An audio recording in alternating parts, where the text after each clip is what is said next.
આ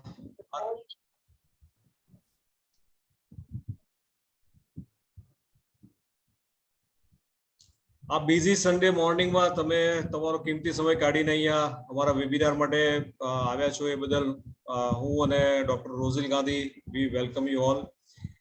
સો આજે આપણે નવી એક ટ્રીટમેન્ટ માટે વાત કરવા જઈ રહ્યા છે, that is call plantar artery એમ્બોલાઇઝેશન.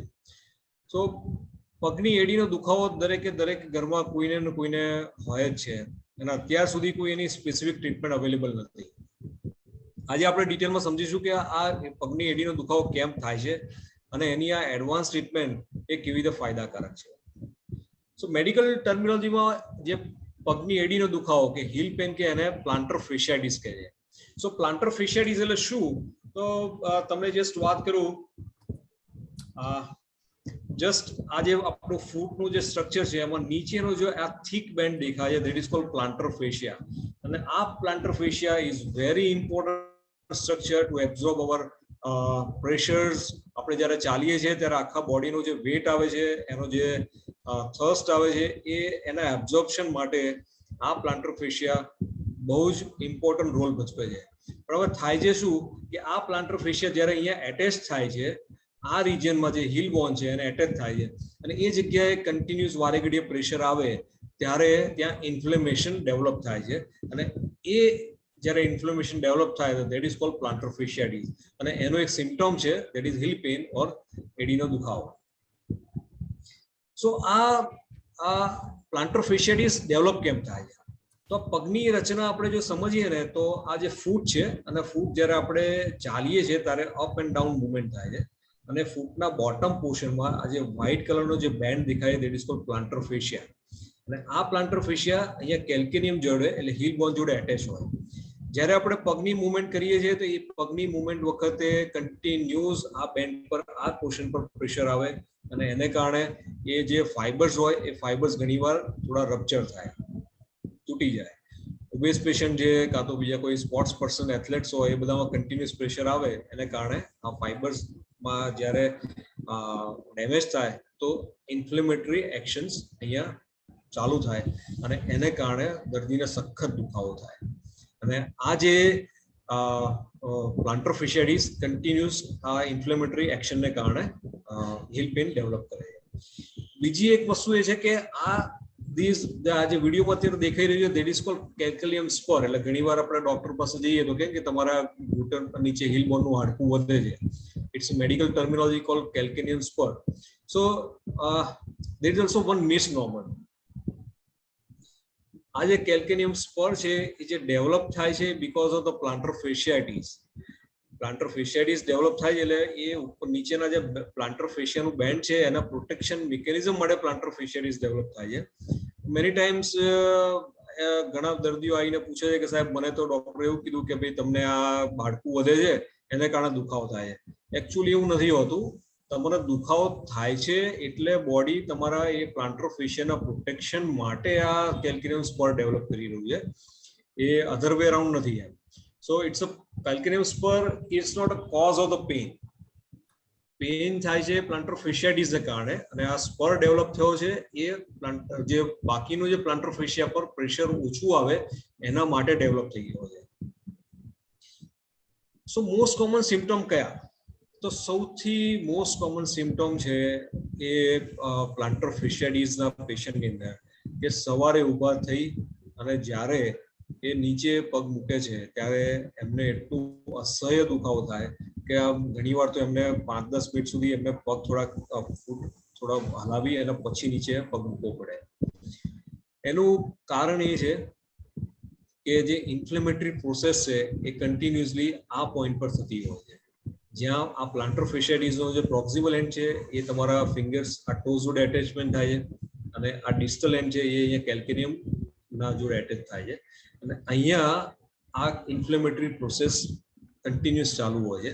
અને જ્યારે તમે મોર્નિંગમાં પહેલો પગ પહેલી વાર જ્યારે પગ નીચે મૂકો છો ત્યારે સડન પ્રેશર જે આવે છે એ પ્રેશર આ ઇન્ફ્લેમેટરી એક્શન જે ચાલુ હોય એ એક્સેપ્ટ કરવા માટે રેડી હોતું નથી. અને ધેટ્સ વાય જ્યારે પણ આ જે વિડીયોમાં દેખાય છે એ પ્રમાણે અહીંયા પહેલું સ્ટેપ રાખો ત્યારે અહીંયા એટલું પેઇન થાય કે ઘણીવાર પેશન્ટને ઇટ્સ વેરી ડિફિકલ્ટ કે એ એક્સેપ્ટ કરી શકે આટલું તો હશે પેઇન.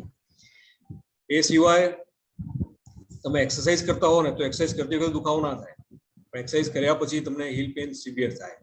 ઘણીવાર તમે આપણે કોઈ વધારે વેઇટ ઉચકીને ચાલવા જાઓ ત્યારે પગની એડીમાં દુખાવો બહુ થાય. 15-20 મિનિટ કે અડધો કલાક તમે ક્યાંક બેઠા હો, ક્યાંક કોઈ સિનેમા જોવા ગયા હો અને અડધો કલાક બેઠા હો અને પછી ઊભા થવાનું થાય, એ વખતે પગની એડીમાં બહુ દુખાવો થાય. તો these all are the common symptoms of plantar fasciitis. એના પરથી અમને ખબર પડી જાય કે ભાઈ આ પ્લાન્ટર ફેશિયાઇટિસ ને કારણે આ દુખાવો છે, બીજો કોઈ રીઝન નથી આવતું. So now which are the risk factor? કયા પેશન્ટ્સ ની અંદર આ પ્લાન્ટર ફેશિયાઇટિસ આપણે જોઈ શકીએ? તો સૌથી કોમનલી જે આપણે ઓબ્ઝર્વ કરી રહ્યા છે that is two group of patient. First one is obese patient કે જેમનું વેટ વધારે હોય. વેટ વધારે હોય એટલે પ્લાન્ટર ફેશિયા એ મેં તમને કીધું કે એ બોટમ ઓફ ધ ફૂટ પર આવેલું છે અને આખા બોડીનું પ્રેશર નો જે ભાર છે એ ઝીલે છે. જેટલી ઓબેસિટી હોય એટલો પ્રેશર પ્લાન્ટર ફેશિયા વધારે આવવાનું. So obese patients are more prone to develop the plantar fasciitis. Second thing, poor use of the your foot. એટલે કેવા પેશન્ટ્સ કે જેને સ્પોર્ટ્સ એક્ટિવિટી બહુ જ ગમતી હોય, રનર્સ હોય, મેરેથોન દોડતા હોય અથવા કઈ ને કોઈ રીતે જોગિંગ કરતા હોય કે વધારે દોડતા હોય ને એ વખતે ફૂટની મુવમેન્ટ જે વધારે થઈ એને કારણે પણ આવા બધા પેશન્ટ્સની અંદર પ્લાન્ટર ફેશિયાઇટિસ ડેવલપ થતું હોય છે. ઘણીવાર changing of your footwear, high heel shoes પહેરતા હો તો પણ પ્લાન્ટર ફેશિયાઇટિસ ડેવલપ થતું હોય છે. So these are the common causes of the plantar fasciitis. હવે ઇન્વેસ્ટિગેશનમાં શું કરાવવું? ઇન્વેસ્ટિગેશન સૌથી મોટા બે investigation which we are use to recommend. First one is x ray. X ray ની અંદર અમે રૂટીનલી જોતા હોઈએ કે આ કેલ્ક્યુલમ પર કેટલો ડેવલપ થયો છે, એના પરથી પ્લાન્ટર ફેશિયાઇટિસનો અંદાજ આવે છે. Second one is sonography. સોનોગ્રાફીની અંદર તમે જોશો તો આજે નોર્મલ જે પ્લાન્ટર ફેશિયા દેખાતું હોય ને એ ધારો કે અહીંયા 3.7 મિલીમીટર છે અને જે અફેક્ટેડ ફૂટ હોય એની અંદર જ્યારે પ્લાન્ટર ફેશિયા મેઝર કરો તો ઓલમોસ્ટ ડબલ સાઇઝ જોવા મળતી હોય છે. સો these are the two basic investigation. પછી MRI ને બધું આપણે કરાવવું તો કરાવી શકાય, પણ મોટા ભાગે લગભગ 90 to 95% ઇન્ફોર્મેશન આપણને આ બે ઇન્વેસ્ટિગેશન પરથી મળી જતી હોય. So now which are the treatment options? So I divide the treatment option in two parts. First one is a non-surgical and second is a surgical. Non-surgical નું પલ્લું અહીંયા ભારે છે કારણ કે almost 90% of the patient improve with the non-surgical treatment. Non-surgical ટ્રીટમેન્ટમાં શું આવે તો મોટા ભાગે પેશન્ટને ઘણીવાર આરામ, રેસ્ટ, ફૂટને આરામ આપવાનો કહેતા હોઈએ છે. આઈસ એપ્લાય કરવાથી પણ પ્લાન્ટર ફેશિયાઇટિસનું પેઇન છે ઘણું ઓછું થઈ જતું હોય છે. Second thing, round the clock શરૂઆતના જે એક્યુટ ફેઝની અંદર if we give the pain killer medicines then also patient feels better. Supportive footwears આવે છે કે જે પ્લાન્ટર ફેશિયા પરનું પ્રેશર છે એ થોડું ઓફલોડિંગ થાય. નાઇટ સ્પ્રિન્ટ્સ આવે છે. આ જે શોક વેવ થેરાપી આવે છે અને પ્લસ અત્યારે મેં ઘણા બધા પેશન્ટ્સને જોયા છે કે એ લોકો સ્ટીરોઇડના ઇન્જેક્શન્સ મુકાવે છે. તો સ્ટીરોઇડના ઇન્જેક્શન્સ આઈ પર્સનલી પ્રિફર કે it is not good option for plantar fasciitis. એનું કારણ શું છે કે તમે સ્ટીરોઇડના ઇન્જેક્શન જ્યારે ફેશિયામાં આપો છો કે જે તમારા બોન્ડ જોડે એટેચ થાય છે, રાઈટ, અને આ ફેશિયા એક ઇમ્પોર્ટન્ટ રોલ ભજવી રહ્યું છે તમારા બોડીમાં કે આખું પ્રેશર બોડીનું એ લઈ રહ્યું છે, રાઈટ. અને એમાં જ્યારે તમે સ્ટીરોઇડ આપો છો તો સ્ટીરોઇડ ઇન્ડ્યુસ અ ફાઇબ્રોસિસ. ફાઇબ્રોસિસ એટલે ઇટ્સ અ મેડિકલ ટર્મિનોલોજી, પણ આપણે જેને સાદી ભાષામાં કહીએ ને તો જેની આપણે દોરી જે ઇલાસ્ટિક હોય ને એ આપણે ખેંચી શકીએ, પણ જ્યારે ફાઇબ્રોસિસ થઈ જાય તો એની ઇલાસ્ટિસિટી લોસ થઈ જાય. એટલે એવી જ રીતે આ ટેન્ડન છે એ ફાઇબ્રોસિસ ડેવલપ થાય તો એની ઇલાસ્ટિસિટી લોસ થઈ જાય. સ્ટીરોઇડ આપવાથી આ ફાઇબ્રોસિસ ડેવલપ થાય છે અને એને કારણે ટેન્ડન જે છે રપ્ચરના ચાન્સીસ ઘણા બધા વધી જાય છે. So I personally don't recommend the steroid injections into the plantar fascia. અને હમણાં મેં ઘણા વખતથી જોયું છે કે patient has taken lots of such kind of injection into the plantar fascia. It is not good for the patients and that not good for that foot. Another option in a non-surgical treatment is the physiotherapy. ઘણી બધી exercise છે, stretching exercise, strengthening exercise of calf muscles, ankle, plantar fascia, toes, આ બધાની exercise છે. Roll over exercise છે કે આપણે પગની પાણીની નીચે એક નાનું આપણે રોલ બનાવીને એના પર આપણે પગની પાણીને ઘસતા હોઈએ. તો these are the good exercise which which is helping for the plantar fasciitis. આને કારણે ઓલમોસ્ટ ઘણા બધા પેશન્ટ્સનું પેઇન 2 થી 3 મહિનાની અંદર જતું રહેતું હોય છે, પણ જ્યારે 3 મહિના પછી પણ જો આ પેઇન કન્ટિન્યુઅસ રહે તો શું કરવાનું? there is a catch over here. So ઘણીવાર પેશન્ટ્સ કંટાળી અને સર્જિકલ ટ્રીટમેન્ટ માટે ઓપ્શન માટે જતા હોય. So now let's discuss about the surgical treatment options for the plantar fasciitis. So there are two surgical treatment options available. First one is called gastrocnemius recession and the second one is called plantar fascia release. બંનેની જે mechanism of action same છે. તમે અહીંયા જોશો તો આ જે આપણો અહીંયા plantar fascia છે અને અહીંયા જે heel bone હોય એને જોડતું આ એક મસલ છે જેને gastrocnemius કહેવાય. એને થોડું કટ કરવામાં આવે છે જેને કારણે એનું પ્રેશર ઓછું થાય. એવી જ રીતે પ્લાન્ટર ફેશિયા રિલીઝ ની અંદર પણ આ જે પ્લાન્ટર ફેશિયા છે એને થોડું કટ કરવામાં આવે છે. હવે આ કટ કરવાથી એનું પ્રેશર રિલીઝ થાય છે અને પ્રેશર રિલીઝ થાય એટલે પેશન્ટ મે ફીલ બેટર. પણ પ્રોબ્લેમ એ છે કે આ જે ચાલવા માટેના બહુ ઇમ્પોર્ટન્ટ ટેન્ડન્સ છે, જ્યારે તમે એને સર્જિકલી કટ કરો છો તો તમે એને ડિસ્ટેબિલાઇઝ કરી રહ્યા છો. લોંગ ટર્મમાં it is not good for the patient, કારણ કે પછી ધીમે ધીમે પેશન્ટની ચાલવાનું એ તકલીફ પડવાની છે. અને સર્જિકલ રિપેર આ જે ટેન્શન રિલીઝ કરવાની જે મેથડ છે it is not helping to all the patients. Very few patients are beneficiary with this surgical treatment. એટલે સર્જિકલ ટ્રીટમેન્ટ એટલી સક્સેસફુલ તો છે જ નહીં અને એ કરવા જતાં આપણે ટેન્ડનને એકચ્યુઅલી નુકસાન પહોંચાડી રહ્યા છે. So now what is the next?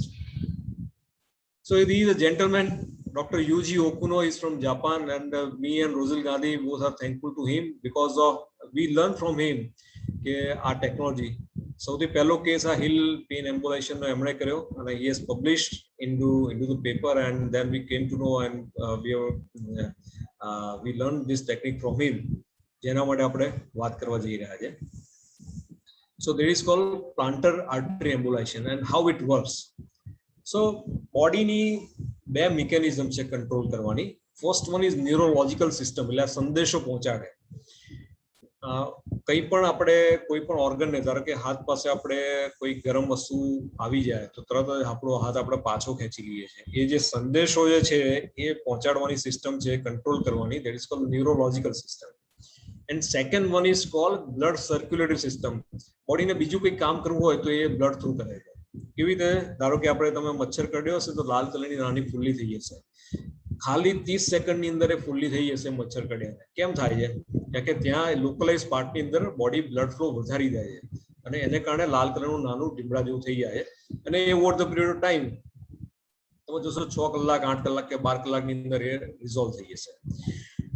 So A blood ત્યાં વધારે પહોંચાડી અને જે મચ્છરના જે પોઈઝનસ જે અમુક સબસ્ટન્સ હોય એને ત્યાં લોકલાઇઝ કરી અને ત્યાં ડિસ્ટ્રોય કરવા માટે બહુ જ ઇમ્પોર્ટન્ટ ભાગ ભજવ્યો છે આ ત્યાં જે લોકલાઇઝ બ્લડ સપ્લાય વધ્યો.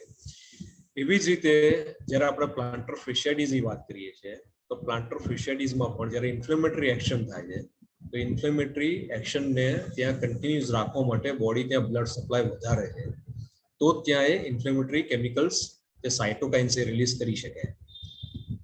હવે આ જે ઇન્ફ્લેમેટરી કેમિકલ્સ રિલીઝ થાય સાઇટોકાઇન્સ એ આપણે કેવી રીતે દેખાય? તો એ જ્યારે આપણે એન્જિયોગ્રાફી કરીએ છીએ અમે તો આ જે નોર્મલ બ્લડ વેસલ્સ છે અને આ એની નોર્મલ બ્રાન્ચ છે. અહીંયા તમે જોશો તો અહીંયા ક્યાંય કોઈ જગ્યાએ તમને વધારે પડતું વેસલ્સ કે આ જે કોન્ટ્રાસ્ટની ઇફેક્ટ જે દેખાતી નથી. તો when you go into bottom this area of plantar fascia જે કેલ્કેનિયમમાં એટેચ થાય છે ત્યાં તમને આ જે બ્લેક કલરનું ધબ્બું કહેવાય જેને અમે અમારી ભાષામાં વાસ્ક્યુલર બ્લશ કહીએ અથવા તો તમે એને હાઇપર વાસ્ક્યુલારિટી કહો. So this can be easily identified on the angiography. એટલે પર્ટિક્યુલરલી હું ને રોઝિલ જ્યારે અમે એની એન્જિયોગ્રાફી કરીએ છીએ આ પર્ટિક્યુલરલી જે બ્લડ વેસલ્સની તો વી આઈડેન્ટિફાઈ ધીસ હાઇપર વાસ્ક્યુલારિટી એરિયા અને આ હાઇપર વાસ્ક્યુલારિટી એરિયામાંથી સાઇટોકાઇન્સ રિલીઝ થતા હોય અને આ સાઇટોકાઇન્સ રિલીઝ કરવાની સાઇટ્સ અમે શોધી અને એમાં અમે સ્મોલ એમ્બોલાઇઝિંગ પાર્ટિકલ્સ એ તમે આ એમ્બોલાઇઝિંગ પાર્ટિકલ્સ છેલ્લા 15-20 વર્ષથી અમારા મેડિકલ ટ્રીટમેન્ટમાં વપરાય છે.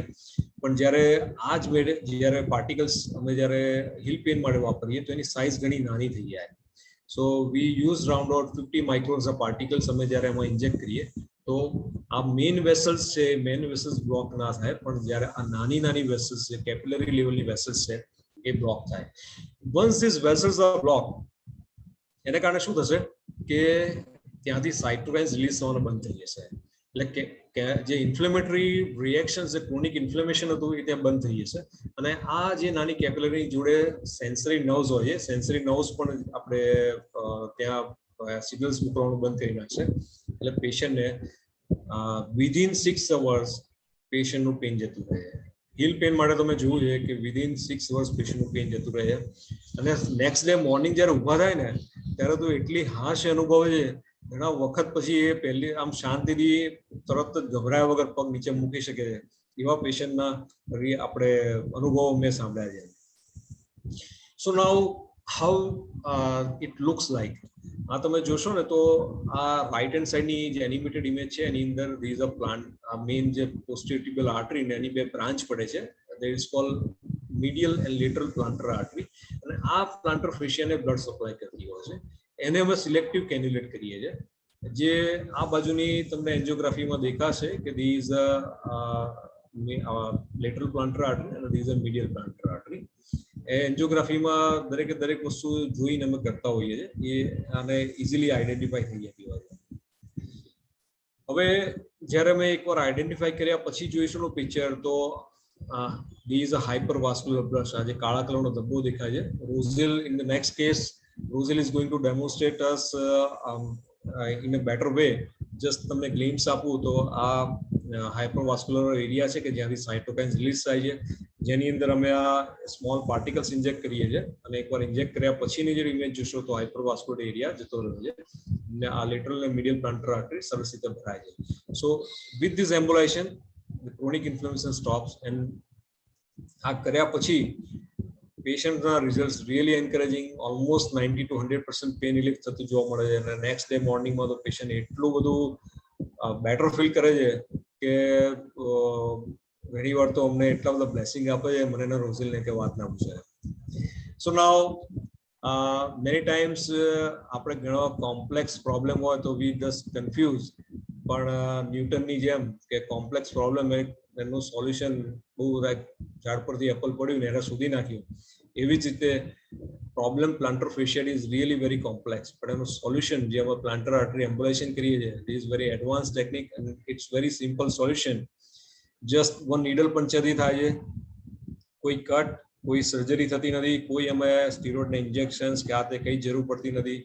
Within 4 to 5 hours patients can go back to home અને એનું pain within 6 to 8 hours relief થઈ જાય છે. નેક્સ્ટ ડે મોર્નિંગ તો એમની બહુ સારી જાય છે. સો with this I would like to invite Dr. Rosil Gandhi to present our first case. અમે ઇન્ડિયાનો ફર્સ્ટ કેસ હમણાં couple of days back કર્યો છે. એનું Rosil is going to demonstrate us this case. Rosil, I will hand over mic to you.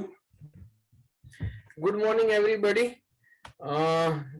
સરસ overview અને સરસ આખું આપણને કીધું છે, એને હું આગળ લઈ જઈશ થોડું. અને જે અમે ફર્સ્ટ કેસ કર્યો છે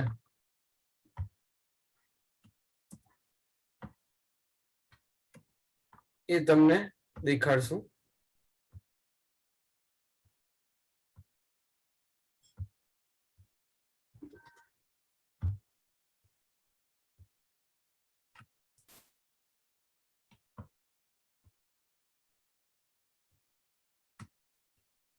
Am I audible? Okay. Heel પેનની પેથોફિઝિયોલોજી, ઇટિયોલોજી બધું ડોક્ટર મોહલ સરે સરસ રીતે આપણને સમજાવ્યું છે કે બેઝિકલી એ પ્લાન્ટર ફેશિયા છે અને ઇન્ફ્લેમેશન થઈ જાય, રિપીટેડ વેર એન્ડ ટેરના લીધે ઇન્ફ્લેમેશન થઈ જાય અને એના લીધે ત્યાં સેન્સરી નર્વ એન્ડિંગ્સનું રિપીટેડ સ્ટિમ્યુલેશન થાય છે અને એના લીધે પેઇન થાય છે.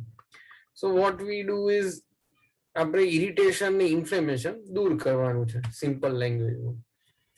આ બધી આર્ટરીઝ એટલે કે નર્વ્સની એનેટોમી છે કે જે પ્લાન્ટર ફેશિયાને કોઈક બોનને સપ્લાય કરે છે, કોઈક પ્લાન્ટર ફેશિયાને સપ્લાય કરે છે. પ્લાન્ટર ફેશિયાનું ફંક્શન એ ફૂટના બધા બોન્સ ને પ્રિઝર્વ રાખે છે, જે આર્ચ હોય, જે એંગલ હોય એને પ્રિઝર્વ રાખે છે, અને it પ્રોટેક્ટ્સ the vessels and nerves also, અને સોલ ને અલગ અલગ કમ્પાર્ટમેન્ટ્સમાં ડિવાઈડ કરે છે. આ બધા એના એટેચમેન્ટ્સ છે, દરેક ફિંગર તરફ એટેચમેન્ટ થાય છે, અને હીલ બોન છે ત્યાં એટેચ થાય છે. So how do we evaluate? Clinically evaluation કરવાનું કે પેઇન ક્યાં છે, ટેન્ડરનેસ ક્યાં છે, પેઇન સ્કોર શું છે, કે 100 માંથી કેટલો પેઇન થાય છે, અને રેડિયોગ્રાફ, એમઆરઆઈ અને સોનોગ્રાફી કે બીજું કોઈ પ્રોબ્લેમ છે કે નહીં, કે જસ્ટ પ્લાન્ટર ફેસાઇટિસ છે. સીધા કેસ તરફ જઈએ. 44-year-old ફિમેલ, અને હીલ પેઇન સિન્સ 18 months. દરરોજનું એટલું બધું પેઇન કે ડે ટુ ડે એક્ટિવિટીઝમાં પ્રોબ્લેમ્સ થવા લાગ્યા હતા, વોકિંગ થી માંડીને સ્ટેર ક્લાઇમ્બિંગ અને રૂટીન એક્ટિવિટીઝ. પેઇન કિલર્સ અને ટ્રેડિશનલ ટ્રીટમેન્ટથી એટલો ફાયદો નતો થયો. તો વોટ વી ડીડ ઇઝ, જે એન્જિયોગ્રાફી કરીએ, પ્લાન્ટર આર્ટરીની એન્જિયોગ્રાફી કરી લોકલ એનેસ્થેશિયામાં, અને it is a safe pin hole technique, કારણ કે એન્જિયોગ્રાફીમાં કોઈ ઇન્સિઝન સૂચર ના હોય, એમાં જસ્ટ નીડલ થી વાયર જાય ને વાયર ઉપર નાની પતલું કેથેટર જાય, જે માઇક્રો કેથેટર 1 millimeter નું હોય. આ એન્જિયોગ્રાફી ઇમેજ છે ફૂટની અને ડિસ્ટલ લેગની, એટલે કે કાફની. આ કાફ છે અને આ ફૂટ છે. This is how angiography of the lower limb looks like.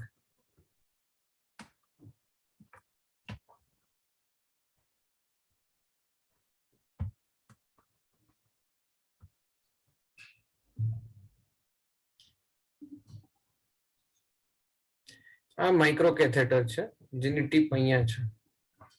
This is the micro catheter tip. એ છેક કેલ્કેનિયમ સુધી, હીલ બોન સુધી લઈ ગયા છે, અને એમાં આ હાઇપરવાસ્ક્યુલર બ્લશ દેખાય છે. જે કાળો ભાગ છે એ બ્લશ છે, હાઇપરવાસ્ક્યુલારિટી છે, ત્યાં ઇન્ફ્લેમેશન છે, એટલે કે સોજો છે.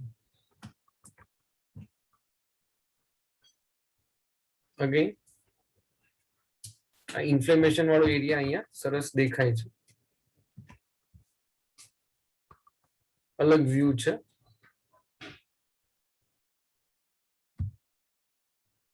પણ this is the inflamed area, this is the heel bone. એટલે આ સોલમાં પ્લાન્ટર ફેસાનું હાઇપર વાસ્ક્યુલર બ્લશ છે, એને આપણે એમ્બોલાઇઝ કરી નાખીએ છીએ. This is pre embolization, this is post embolization. હવે કોઈ બ્લશ દેખાતો નથી. So this relieves the hypervascularity, this relieves the inflammation, અને એના થકી પેઇન રિલીફ થઈ જાય છે. તો જેમ કીધું એમ generally pain relief next day થી શરૂ થઈ જતી હોય છે, અને વોકિંગ ને બધું તો 5-6 કલાક પછી ચાલુ કરી શકાય છે. Thank you everybody four listening nicely.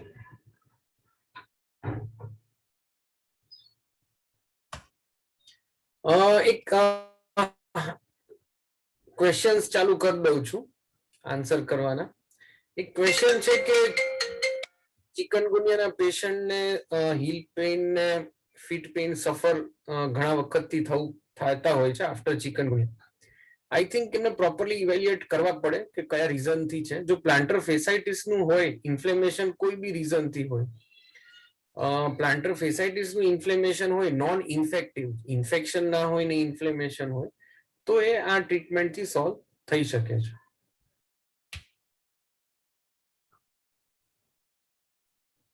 મોહલ sir, બીજું કઈ તમારે કેવું હોય અનમ્યુટ કરી દો.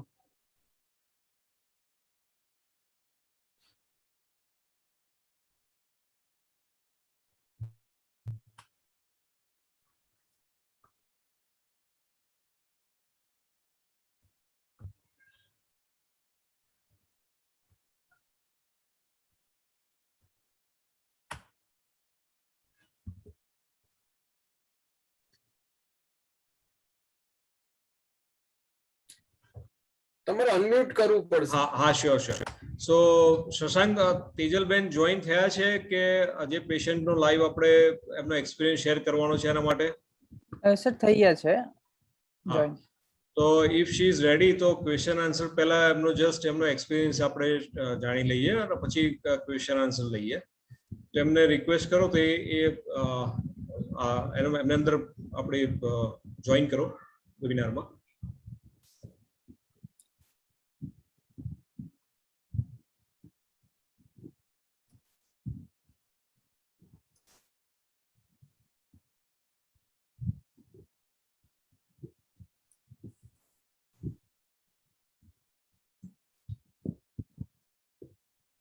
કેમ છો તેજલબેન?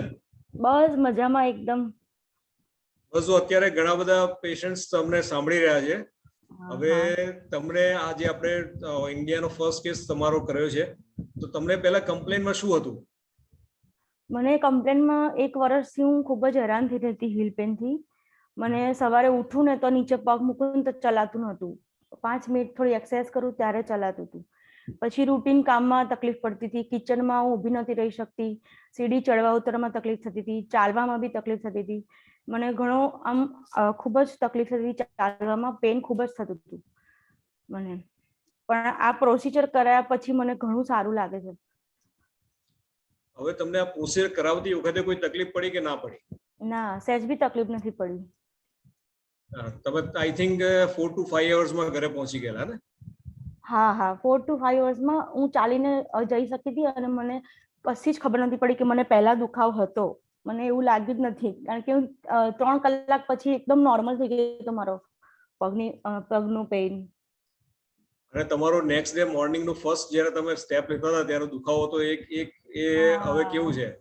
એ તો એકદમ મિરેકલ જેવું લાગતું હતું મને. હું સવારે ઉઠીને પગ નીચે મૂક્યો ને ત્યારે નોર્મલ ચાલી શકતી હતી. પહેલા જે દુખાવો થતો એ તો સખત અસહ્ય હતો, પણ જ્યારે હું બીજા દિવસે પગ મૂકીને ચાલીને ત્યારે મને કઈ દુખાવો જ નહોતો થતો, પેન જ નહોતું થતું, એટલે એકદમ સારું લાગતું હતું. ઓલમોસ્ટ તમારું પેન લગભગ 90% જેટલું જતું રહ્યું છે કે ટોટલ 100% જતું રહ્યું છે? ના, ટોટલ 100% મને જતું રહ્યું છે. સરસ. હું કિચનમાં ખાસા ટાઈમ ઊભી રહીને કામ કરી શકું છું, ચાલી શકું છું, સીડી ચડી જઈ શકું છું, કોઈ તકલીફ નથી મને હવે પેનમાં. એકદમ રિલીફ થઈ ગયું છે. So this is a beautiful procedure. કેમ એક જ નાના નીડલ પંચરથી આખી તમારા વર્ષ 1.5 વર્ષનો દુખાવો તમારો પૂરેપૂરો જતો રહ્યો. એ તો કહું છું, મને એકદમ મિરેકલ લાગે છે કે 1 વર્ષનો દુખાવો માત્ર 3-4 કલાકમાં જ જતો રહ્યો. હું તમારો ખૂબ આભાર માનું છું ડોક્ટર રોઝિલ સરનો, અને તમારો ખૂબ જ આભાર માનું છું કે મને આ એકદમ રિલીફ થઈ ગયો. પેઇન આખું વર્ષનો દુખાવો રિલીફ થઈ ગયો એક જ દિવસમાં. આભાર તો ક્યાં જ, આ નવી ટેકનોલોજી છે હવે આપણે કરીને તમારું પેન ગયું એનો આનંદ અમને બનેને બહુ છે. બરાબર, સાચી વાત છે. તેજલબેન તમે જોડે રહેજો, હું થોડા ક્વેશ્ચન્સ હમણાં આયા છે એનો આન્સર આપી દઉં. સો એક તનુશ્રી ઘોષ છે, એમનો ક્વેશ્ચન છે કે હેલો સર, રિકરન્સ હોતા હૈ એન્ડ ટ્રીટમેન્ટ ફીસ? તો મોટા ભાગે રિકરન્સ અમે ઓબ્ઝર્વ નથી કરતા હોતા, પણ આ ક્રોનિક ઇન્ફ્લેમેટરી પ્રોસેસ છે, એટલે જો ઓબેસ પેશન્ટ હોય તો કદાચ 2 વર્ષે 5 વર્ષે કે જ્યારે પણ ફરી આ પ્રોસેસ એમાં વેરેન્ટીની શરૂ થાય તો એમાં થઈ શકે, અને જ્યારે થાય ત્યારે ફરી આ પ્રોસેસ રિપીટ કરી શકીએ છીએ. સેકન્ડ ક્વેશ્ચન ટ્રીટમેન્ટ ફીઝની બાબતે છે. લગભગ કોસ્ટ છે ને તમારું જનરલ વોર્ડની અંદર 50,000 રૂપીસની થતી હોય છે આ જે ટ્રીટમેન્ટની. Any post-procedure care required after the intervention to prevent it again in the future? Yes, definitely. મોટા ભાગના પેશન્ટ્સ ને અમે 2 વસ્તુ કોમનલી ઓબ્ઝર્વ કરીએ, કાં તો વેટ વધારે હોય અથવા તો એથ્લેટિક એટલે કઈ ને કોઈ પોતાનો ફૂડનો યુઝ વધારે કરતા હોય. સો આ બે કમ્પોનન્ટમાંથી જે કમ્પોનન્ટ જે પેશન્ટમાં હોય એ અમે એને રિડ્યુસ કરવાનું કહેતા હોઈએ છીએ. એક બીજા પેશન્ટ્સનો આપણે એમને લગભગ 59 yearsના ઓલ્ડ છે, facing pain in left leg heel since last 1 year. So આ જે હીલ પેઇન છે 1 વર્ષ 1 થી 5 વર્ષ સુધી લગભગ અમે જો આ પ્લાન્ટર આર્ટરી એમ્બ્યુલેશન થી કરીએ તો એના રિઝલ્ટ બહુ સરસ આવે છે. So come to our clinic, either me or Rozil Gandhi will examine you, અને તમને આ પ્લાન્ટર આર્ટરી એમ્બ્યુલેશન કરીશું તો એનો તમને પેઇન જતું રહેશે. અગેન એક પેશન્ટે પૂછ્યું છે, રાહુલ બુલચંદાનીએ, કે after surgery what are the chances of getting the pain again after? These not, first of all these not surgery, these a procedure જે કરીએ છીએ. It's just one kind of angiography, એટલે એક નીડલ પંચરથી થાય છે, કોઈ કટ કશું નથી આવતું, લોકલ એનેસ્થેશિયામાં થાય એટલે મતલબ કે પેશન્ટ તો અમારી જોડે વાતો કરતું જાગતું હોય અને 2 થી 3 કલાકની અંદર ચાલતું થઈ જાય. So this surgery is not a proper word for this a procedure. અને ફરીથી તમારા ચાન્સીસ મેં આગળ ઓલરેડી એક્સપ્લેન કરી નાખ્યા કે આ વેરેન્ટેડ પ્રોસિજર છે. આ કર્યા પછી આ પ્રોસેસ સ્ટોપ થઈ જશે, ફરી થશે નહીં. પણ પેશન્ટનું વેટ વધારે હોય તો એને ઉતારવું જોઈએ. Other conditions that can be treated with this procedure. So with the same technique, me and Rosil are treating knee pain. જે osteoarthritis knee pain ની અંદર જો ફર્સ્ટ ટુ 3 સ્ટેજ ની અંદર હોય એની અંદર અમે આ સેમ ટ્રીટમેન્ટ થી એને જેનિક્યુલર આર્ટરી એમ્બ્યુલેશન કહેવાય એ કરીએ છીએ. તો તમારે ની રિપ્લેસમેન્ટ કરાવવાની જરૂર નથી પડતી. Basic complain is pain. If you reduce the pain, then there is no need of knee replacement. So very encouraging results into knee pain also. With the same technique, we can do the frozen shoulder, tennis elbow pain. નવા જે અત્યારે જે IT પ્રોફેશનમાં એ લોકો continuous 12 કલાક સુધી કોમ્પ્યુટરમાં બેઠા હોય ત્યારે ગરદન છે ને સર નીચી રાખીને જુએ છે. ઇવન તો અત્યારે જે યંગસ્ટર્સ છોકરાઓને સ્માર્ટફોનની બહુ ટેવ પડી છે પબજી રમવા માટે કે એના માટે. અને એ લોકો પણ તમે જયારે મોબાઈલ વાપરશો ને તો જ્યારે તમે એમની નેક ઓબ્ઝર્વ કરશો ને તો એ ફ્લેક્શન પોઝિશનમાં, ફ્લેક્શન એટલે નેક ગળી આપણે ગરદન વળેલી હશે, નીચે જોતા હશે.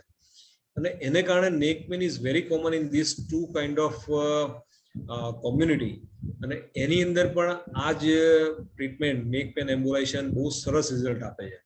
સો there are 5 to 6 other areas in which this treatment is helpful. One is knee joint, second one is heel pain, neck pain, tennis elbow, frozen shoulder. આ બધામાં ટ્રીટમેન્ટ બહુ જ કામ લાગે છે. અને બીજું આપણે જોવા જઈએ ને તો હીલ પેન ની અંદર બીજો કોઈ ટ્રીટમેન્ટ ઓપ્શન જ અવેલેબલ નથી. નીમાં તો ચલો ની રિપ્લેસમેન્ટ સર્જરી છે, પણ તમે ફ્રોઝન શોલ્ડર લો, ટેનિસ એલ્બો લો, પ્લાન્ટર ફેશિયાઇટિસ લો, હીલ પેન, નેક પેન લો, આમાં કોઈ બીજી ટ્રીટમેન્ટ ઓપ્શન અવેલેબલ જ નથી. એ લોકો ફિઝિયોથેરાપી કરે ને તો પણ ઇમ્પ્રુવ ના થાય તો પેશન્ટ વર્ષોના વર્ષો સુધી એ હેરાન થઈ જ રાખે છે. So and this new method has given a really hope to many patients કે જેને કારણે આ તમારું પગનો એડીનો દુખાવો કે ઘૂંટણનો દુખાવો એ બધું આનાથી જતું રહે without any operations. So I think we have એક ક્વેશ્ચન છે what about calcaneal spur? I think it is a bony spur હોય છે. એટલે કેલ્કેનિયમ સ્પર છે ને મેં હમણાં મારા પ્રેઝન્ટેશનમાં કીધું એ પ્રમાણે ઘણા બધા પેશન્ટને એવી રીતે એક્સપ્લેન કરેલું હોય છે કે આજે તમારું ઘૂંટણનું એટલે પગનું એડીનું હાડકું વધ્યું છે એને કારણે તમને દુખાવો છે. Actually it's a misnomer, it's a misbelief. એ હાડકું એટલા બધા વધે છે કે હાડકાની ઉપર પ્લાન્ટર ફેશિયા એટેચ થાય છે. અને જ્યારે એ પ્રોટેક્શન માટે બોડી તમારે પ્રોટેક્ટિવ મિકેનિઝમ માટે હાડકું વધારે છે. હાડકું વધે છે એના કારણે કોઈ દિવસ એડીનો દુખાવો થતો નથી હોતો, પણ એ દુખાવો આગળ વધતો રોકવા માટે બોડી પ્રોટેક્શન માટે કેલ્કેનિયમ સ્પર કે જે હાડકું વધારે છે. So nothing to worry about that spur. It's part of our body અને એની કોઈ ચિંતા કરવાની જરૂર નથી, એની કોઈ સર્જરીની જરૂર નથી. અને it's one kind of protective mechanism developed by our body to protect our plantar fascia. Cost of treatment તો આપણે કહી દીધી, એ 50,000 આસપાસ જનરલ વોર્ડમાં છે. સાઇડ ઇફેક્ટ આ ટ્રીટમેન્ટની કોઈ જ નથી. આમાં કોઈ પગને નુકસાન કે ઇસ્કીમિયા કે વીકનેસ આના લીધે નથી થતી, આ પ્રોસિજરના લીધે. So Rosil, I think so we have answered lots of questions. Lagbhag more than 50 or 60 participants are there. So we conclude our session. Thank you Tejal Ben to join us. Thank you Tejal Ben.